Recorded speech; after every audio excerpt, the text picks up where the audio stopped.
Hey there, neighbors and naysayers. February the 27th, 2026. In the waning daylight here. Kind of have been busy tonight, but wanted to do some stuff. Of course, the guard dog's gonna come down here and bother me, but this is a strip of what's left of stockpiled grass. These ewes and fat steers have access to hay, but they haven't been eating much this week. Finally got off the snow pack that we had. I don't know if you can see, but that's sort of what we have left. And that's not real representative, but it's dark. Got mashed down pretty good with the snow. Didn't know whether we were going to have much of anything, but boy, they've really jumped back into it and haven't eaten a bunch of hay. I don't know if you can see the hay ring sitting up there on top of the hill. They were going through a bale about every other day or so in the snowpack, and I don't know, that bale's been there for 4, 5, 6, 7, 8 days, something like that. And it's still 3/4 there. So I was really kind of concerned there going through the snow that we were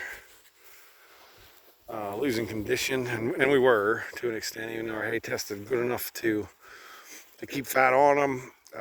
But man, once the snow came off, they really have just kind of turned around and everything's gotten better. So I guess the thought tonight, I got several, because we just had a really good pasture walk up in Columbiana County last night. Really not stuff that necessarily maybe I'm interested in, but enough thought-provoking stuff that it was worth maybe mentioning. Got me thinking two things. I guess I got lots, but I've been thinking this for a while. I mean, the whole intent with this stockpile grazing and grazing it as tight as we are, or bale grazing, which you can't see the cows and bales there over there, is that our hope is they'll graze enough that they'll leave enough open spots that we can frost seed in. And I don't know whether you can see, but like there isn't a whole bunch of opening there. Like this field's probably the openest of the fields that I've got to put in some new forages, plantain, chicory, among clovers for sure. And it sort of bothers me. I mean, with all the fescue that we have, we've got to figure out a way. And I guess what I'm looking at really is the management change. I mean, we do manage grazing. We talk about managed grazing, but so often we get in a rut of prescription. And I'm realizing that I need to change some things up here in order to battle the fescue. And I don't hate fescue, don't get me wrong. I do love it for this. You know, it's still standing here when everything else is burnt out. But in the summer, we suffer gains because of fescue. So we need to, and because of the soil diversity, all the things I've talked about before, we really need to be extending this sward out to more forages, and we're just not getting it with grazing the way that we are. And even bale grazing works so well that we're not getting maybe the disturbance that we're looking for. So thinking about some alternatives here. With these sheep, I just can't give them a smaller pasture and make them eat more. They'll just be out. So we could look at some bale grazing with them in really tight spaces with netting. That would do it. That would open it up enough. And if we did 5, 10 to 20% of our farm, we'd have a good fertile place to put frost seeding.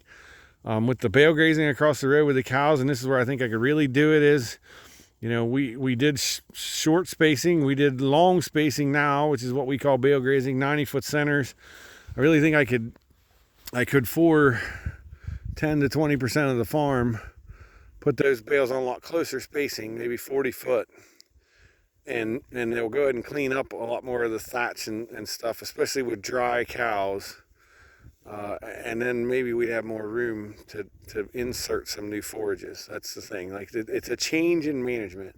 And I think too often, like I said, we get into prescription, we fall into rut. This is what works, and we don't think about, and I'm guilty of it. I mean, I turned around and 10 years later and everything's fescue. And I can remember a time when I had 3 fescue plants in one field, and now it's solid fescue. So we just need to not follow that prescription and think about how our management will change and affect what we're doing. And not saying what I do doesn't work, but I'm young enough to be able to change and do something a little bit different. Second thought, because we talked so much about annuals last night, and I've been thinking about this for a long time. I know we talked about planting some annuals in hayfields for diversity, and Pete Conkle had a good presentation on that. I think we're going to try that in some places. But while we were talking about diversity, I was thinking about diversity in these pasture fields and what we could do in the summer. So I said, well, what if we planted, and I've done this before, planted sorghum sudan, but we did it with a drill. And Hans, my friend up north, had real good success with just tramping it in. So what if even if all I did was once a week, tried this out, took a field and made them graze it up, clean it up tighter. Now I know I'll get some weeds, I get it. But then when I have time, spread that field with, or do it before, I guess. Spread it before with sorghum sudan, sun hemp, and turnips, radishes, brassicas, some broadleaf. Sun hemp for the legume, sorghum sudan for the growth and the sugar, and the broadleaf for the diversity, but also the taproot. And so I sat down while I was listening and figured out what I needed, and I don't remember the pounds, don't quote me on this, but if I did a full rate seeding, which I know I wouldn't need to do a full rate, I could probably do a half a rate seeding. It would cost me, so a full rate would be about $50 an acre. A half rate would be $25 an acre. So at a half rate, that seed mix on our pasture field and tramped in, I didn't add the four-wheeler gas in my time in, and I could do that. But at a half rate, I'd only have to grow 500 pounds of extra forage per acre. So basically 2 inches, if we're thinking of it that way. 2 inches of solid forage. I have to grow another 2 inches or 500 pounds of forage per acre in that summer time frame to pay for that mix. And then that's going to come in July and August when I'm really needing the forage anyway. And then that saves the fescue for later for stockpile. And that's going to bring in some more diversity for things. And you know, I've always had this thought that it was just too expensive to do that. But I've been thinking for years about just spreading turnips just for the taproot part, or radishes if it was late. But now this idea has kind of got me intrigued. What if we picked it, and I'd only do, you know, maybe 10% this year, just do one every weekend for a while and record what we did and see what worked and what didn't. And then, you know, in the successive years, we could start doing it on lots or the bulk or all of the pasture. And if we got extra growth, it would help us stockpile and get these guys more through the winter. Boy, it would make a heck of a difference. And if we got to a point where I only had to bale graze tight on 20% of the farm, and you graze stockpile the rest of the way, and with that be putting in some diversity. And I guess lost in this too is once I get some perennial diversity in these pastures, then I got to figure out a way to keep it. I kind of know what got me here, but I need to make sure that I don't fall into that rut and get back there where I lose that diversity. We want to keep those as perennials. So just some thoughts. You know, we are in the managed grazing business, and sometimes we need to turn around and look at our management and say, not that what we're doing is wrong, but how can we change it in order to make it better, to make it suit our needs better than what we have been doing in the past. Quit putting a crutch under it. Quit feeding hay just because that's what's normal, and let's figure out how to make it not normal anymore, how to make it work.